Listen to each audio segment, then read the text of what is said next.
Across all of the Amazon ad spend we manage each month, we uncovered over 30,000 in wasted PPC spend for one brand specifically. And the complete truth is, it wasn't bad products or a bad broken market. It was inefficient campaigns that they set up. So if you have a look here in this graph, here are all the customer search terms, and pretty much we segmented all the data to showcase which ones are above our ACoS threshold and are wasting money, and we identified over 30,000 was wasted spend. Now, most sellers usually think that just spend more money and you'll make more sales, but that is far from the truth, because 20 to 30% of spend is wasted on bad targeting, weak campaign structures, and ignored data. We helped Crazy Girls scale from 200K to 720K a month by fixing their PPC structure and segmenting everything properly so that they have a proper plan for growth. So in this video, I'm going to walk you through the 10 PPC secrets we use across all of our clients' accounts to scale them efficiently and maximize profit. Also, if you want access to this doc, it'll be down low in the description where you can download it. So the first tip is fix your listings before spending on PPC. So this is not directly correlated with PPC, but it directly affects your PPC because a bad listing equals bad conversions, okay? And even great PPC can save a weak listing. For example, your conversion rate will bleed and Amazon will punish you by making your PPC bids higher. This is what most people don't recognize. If you are bringing tons of traffic to your listing but it's not converting, Amazon will naturally not want to push as much traffic because you're not converting that sale and someone else may be converting at a much higher rate. So your organic ranking will go down, your cost per click will go down, and your overall visibility will go down. Now the inverse is also true. If you have a good listing with a good conversion rate, Amazon naturally rewards you with a lower cost per click that converts better, you have higher organic rankings, and you get more visibility. So the number one thing is, do not be aggressive on PPC if you know your listing has issues. Now, how do we know if we have a bad listing? Well, analyze your titles, analyze your bullet points, analyze your images. Obviously, your main image, one of the most important thing. Make sure that's fully optimized with proper A/B testing. Your A+ content, make sure we are actually showcasing the value in our product. What makes it better than the competitors? Who are we targeting? What is the ICP? What are the actual benefits of it? Lifestyle images. Add a video. Maximize your conversion rate because this is directly related to your actual PPC results. And you might think your PPC is not working when the reason is your actual listing is weak and it's directly hurting your PPC results. So what do I mean by maximizing your listing? Obviously, your main image. Our main image, we want to make sure we're showcasing every single thing about this product. This is a $70 product and they showcase everything. We have the mask, we have the actual packaging, LED silicone mask, we have even the little ribbon, we have the actual remote, and this is what makes someone click on your actual listing. Now, when they click on your listing, we want to make sure our actual listing reflects everything that the consumer actually wants. So our title showcases exactly what the product is. Our infographics and secondary images showcase the before and after results, showcases why we're better than the competition, and we have videos pretty much showcasing how the product works. You can see all of this, right? This is selling the customer into buying your product. We have more variations here. If you go down here, you'll see a brand story showcasing more things about the product. You'll have premium A+ content showcasing a 2-year protection plan.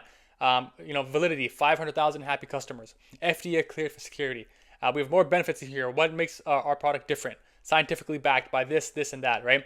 These are all things to improve your conversion rate.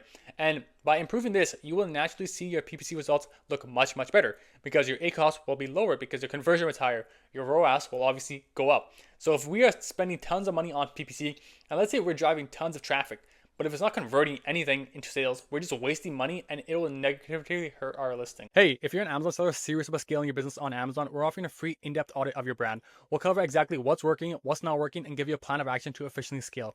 So it should be the first link in the bio and also in the comments, and we'll get that forward to you. Now let's get back to the video. So secret number 2 is stop, set, and forget campaigns, okay? If you're running Amazon PPC, we need to constantly be optimizing, okay? The biggest problem sellers have is that they let campaigns run without intervention. Now, this is probably due to bad management, not knowing exactly when to optimize it or what to optimize, okay? So what we recommend is weekly optimization, okay? Review your search term reports, add negatives, cut bids on keywords that are bleeding cash. So like cut it by 10, 20% each time, see the results, draw back a little bit more. The ones that perform well, but you want to increase by 5, 10%, make sure we're in budget all day, okay? Optimization is one of the most important things on PPC, okay? Because it is such a tough game nowadays. You have so many competitors who are targeting the same keywords. So you want to maximize every little small nook and cranny to make sure we are ahead of our competitors. The biggest thing is PPC is a data loop, right? It's not fire and forget. Every week you're going to see some keywords go up, some are going to go down. Your bids are not performing well, so we have to increase our bids. We have certain terms that which we're not converting well for, so we go after that. We have competitors targeting certain keywords that we want to target, we start targeting that. It's all a game of optimization. The brands that win nowadays that we work with obviously are constantly optimizing every single part of the PPC campaigns. Secret number 3, and a very simple one that people do not properly do, is structure campaigns for clarity and control. The reason why I say this is because Messy structures waste budgets. If we don't know exactly what the purpose of each campaign is, how much budget it is, if it's exact match, what product we're targeting, we're not going to structurize everything, right? So what we recommend is having one product, one campaign, one ad group, and less than 5 keywords. And we do this because we want each keyword to be maximized in terms of sales. Now, the point of structuring this is because we want to put products in different portfolios. For example, if you have 5 and 10 different products, we want to make sure each has their own certain bids, and we have sort of a portfolio of campaigns in that are for this product specifically. So product targeting, ASIN targeting, exact match keyword campaigns. We don't want to structurize everything because every product probably is in a different phase. We have some products we're trying to scale further. We have some products we're trying to maintain and just grow our profitability.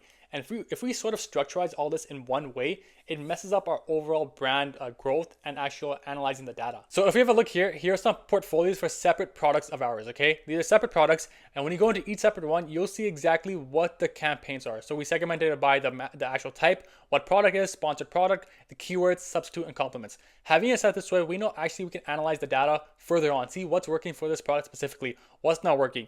When we go to create search term reports, we know exactly what we can optimize further and go back into these campaigns, increase the budget, decrease the bids, and everything. If we group everything together and you don't have some sort of nomenclature of like what is this product, what is this campaign, it's gonna be very hard for you to scale because there's gonna be certain campaigns which you just don't analyze further because they're bottom of the funnel and you just don't look at it. So having a good structure is very important for your PPC. Secret number 4, and sort of building upon that, is use the search term report religiously. Okay, always be in this, always be looking at it. Now the problem is sellers miss goldmine insights. Amazon is so competitive nowadays. The brands that win are doing the 1% that the other 99% are not doing. And for example, that is going into your search term reports, seeing what terms we can convert into new manual campaigns based off the data. We're converting well for it, and we create new campaigns. If there's a specific product targeting campaign and there's an ASIN we convert high for, let's create a new campaign really targeting this listing so we can further boost our sales and take their market share, right? Now we have different terms that we cannot convert any high for. We have products we don't convert high for.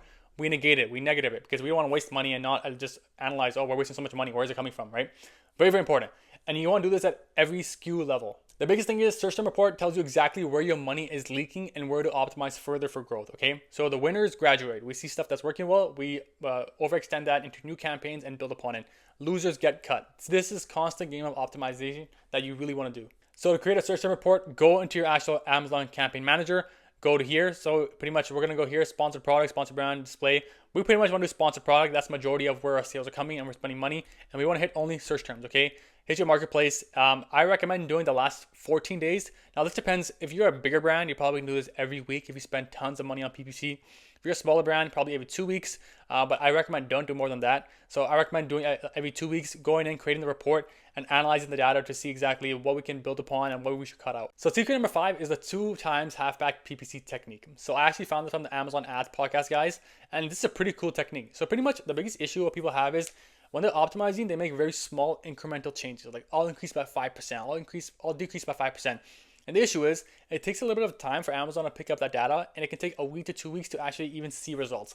And during that time frame, you might be missing out tons of sales, and it's just slow progress, right? So the whole point of this technique is to overshoot changes.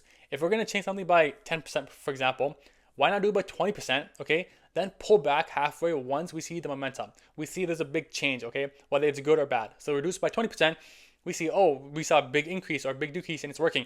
Then drop back to 10%. And that little shift will really do well for you because you're saving a lot of time in your optimization. What was once 2 weeks to see the data, it pretty much just took you 1 week and you save time and now you can optimize further. So how this works is cut bids aggressively to lower ACoS or increase bids to, try to get more sales.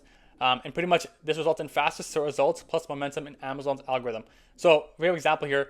If our goal is to reduce ACoS by 40% to 30%, the mistake that most people make is they do a small bid decrease, like 5% at a time for 1 week and just waiting for the results. Now, what we want to do here is cut the bids 2 times more than you think is needed, okay?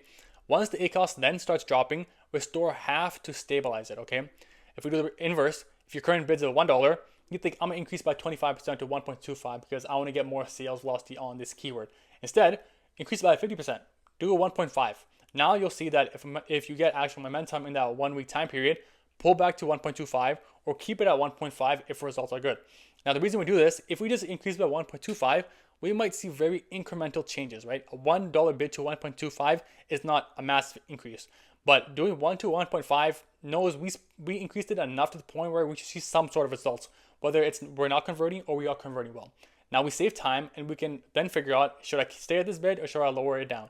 And this is really important because it saves us so much time in the long run. Secret number 6 is scale with smart budget allocation, okay? The problem, sellers spread budgets thin across ad types. Here is the general consensus across the Amazon space. If you're a brand that does below $1 million a year, you want to spend 90% of your budget on sponsored product. And that is because we want to target certain keywords in our category to make sure Amazon recognizes us and tries to put us higher and higher on page 1, okay? 7% on sponsored brand. This is especially very important if you have a really good video ad that you really want to spend money on sponsored brand, okay? The next 3% is sponsored display. Now, this is only specifically in times if you have a lot of repeat buyers, you have a lot of B2B customers, and you want to retarget people, and you can start doing this more. But the sponsored display will only really increase once you're a brand that does 1 million plus every single month. Secret number 7 is always having single keyword exact campaigns for ranking. Like you know, Amazon is a keyword ranking system. And the issue is that brands try ranking 10 plus terms in one campaign, and I promise you this is super inefficient. Why is that? Because, for example, if we have 10 keywords in one campaign, Amazon is automatically going to spend more money on the keyword that drives the most sales and actual clicks for them, because they want you to spend more money, because PPC drives it's one of the biggest drivers. So if you have 10 terms in one campaign, maybe only 5 are getting spent. Now, that doesn't mean that the other 5 are inefficient or don't work. They just don't have enough data to build upon to see if it works or not. So what we recommend is run one campaign, one keyword exact match. But this is only for you have certain keywords you know exactly we convert high for, that have good search volume, and we want to increase our ranking for. If we don't know that yet, we want to do one campaign with 5 keywords exact match. No more than 5 keywords, because that's like the general rule that we have enough of a budget for each term to get enough spend. So this matters because ranking is literally your keyword level war. We have to start ranking on these keywords, and the only way to rank is by getting sales velocity when someone searches for this keyword. Okay, we want to own the keyword that matters. Secret number 8, something people heavily underutilize, is leverage your auto and broad campaigns for discovery and also for ranking. This is where people mess up. People just think auto and broad is always going to be discovery, but it can be really efficient for your overall profit, okay? Now, the issue is sellers pause auto and broad too early, okay? They usually run auto campaigns, they run broad just to figure out new keywords, like long tail keywords, what we convert well for, and once they go into search term reports, they find the keywords that convert well, and they're like, I'm gonna put it into an exact match campaign or a phrase match campaign. Now that works, but you must realize that your data or your results don't automatically transfer. What worked well in an auto campaign for a keyword might not translate in an exact match campaign. Why is that? Is Amazon's algorithm, it just works like that. And the issue is, an exact match campaign, the cost per click is gonna be higher than a broad and auto. So the same keyword you're converting better for in broad and auto at a cheaper cost per click is now in a new campaign, exact match, where you spend more and get less conversions. So you're just burning money. So if something's working in these auto and broad campaigns, don't touch it. Always let it run. If you have a certain keyword that you want to really focus on in an exact match campaign, build out a new campaign and target that same keyword again. Don't focus too much on keyword cannibalization or anything like that. We need sales. We want to rank on these keywords, okay? And you have no idea if a broad or auto campaign, that keyword's always going to be showcased in the top of search or bottom of search product pages, because it's just auto, right? By having an exact match, we know exactly what we're targeting. So secret number 9 is product and category targeting done right. Once you've been selling for quite a while, you know exactly which competitors you convert well for and which ones you do not convert well for, okay?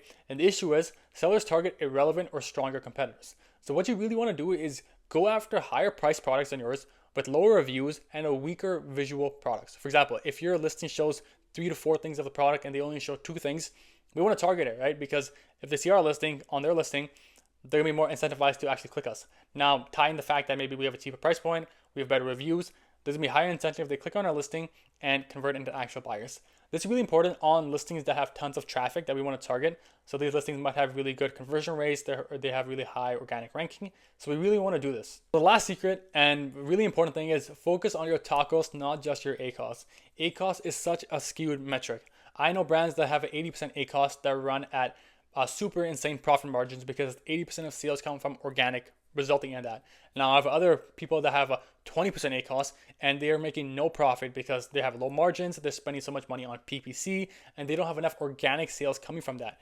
So what you want to look at is your TACoS. How much is our actual PPC driving our overall organic growth, okay? Sellers obsess over pretty ACoS numbers. This is not everything, okay? We can use ACoS, but understand ACoS is a metric that varies from category to category. Supplement will usually have a much higher ACoS compared to home decor and housing stuff, right? Really important.